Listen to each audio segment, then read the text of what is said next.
More like it. Okay, so Reach Out for Love. uh,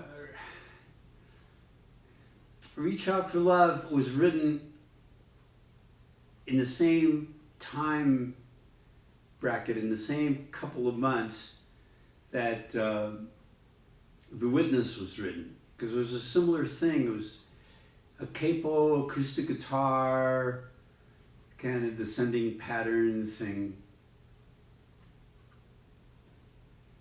And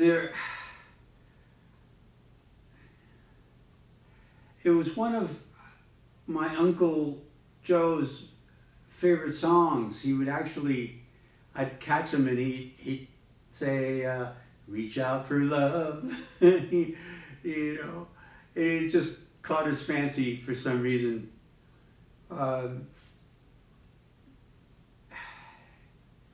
And I sing it every time I work on it. I feel like I'm singing to a kid, to like a 5-year-old or 6-year-old or a 7-year-old, 80-year-old maybe, who's mesmerized by the guitar, by the fact that another human being can create music. You know how they get like, they really zone in and just absorb.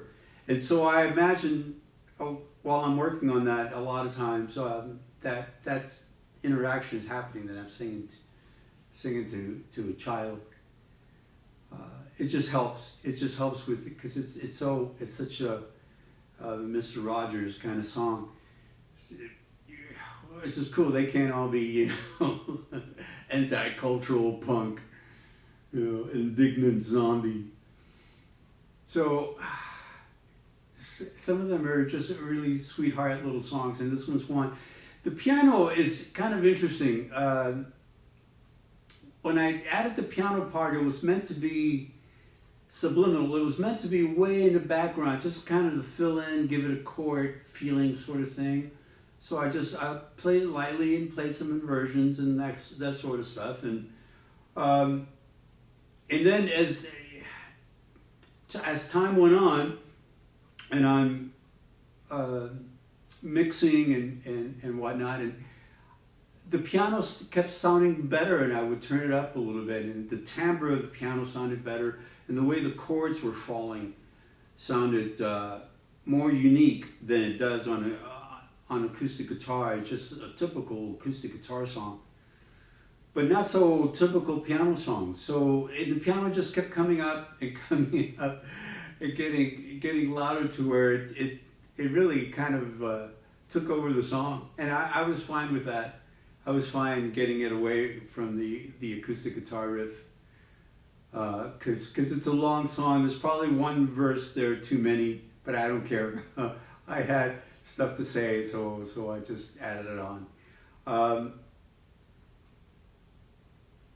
Yeah. What was I going to say? I was going to say something. Oh, the piano. When you record piano these days, it records a digital stream, that's not to be confused with digitized audio, like when I record guitar. When I record piano, it's actually something called MIDI, musical instrument digital interface. and so it's a digital pattern. I used the pattern for Reach Out for Love. I used the digital pattern backwards and into an instrument that sounded very strange, very ooh, and I used that for a test I did. It's yet to be a video, but I did a test where I'm in a ship and I'm rounding the moon and I'm heading into Earth, like you're coming back, sort of thing. And oh no, wait.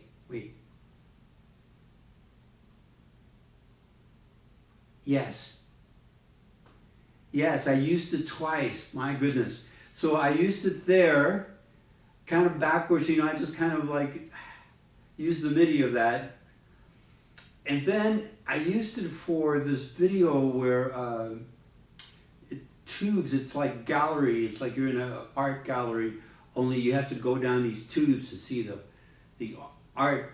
And in between the tubes, each tube has a song, but in between there's this odd, backwardy kind of odd sounding thing.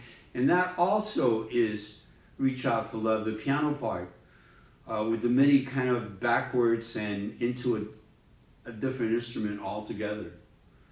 And that's strange how that worked out. I got a lot of mileage out of that piano, a whole lot more than I was expecting. I did play it live for a long time, and that got that descending pattern to be snappier with a hammer on, that sort of thing.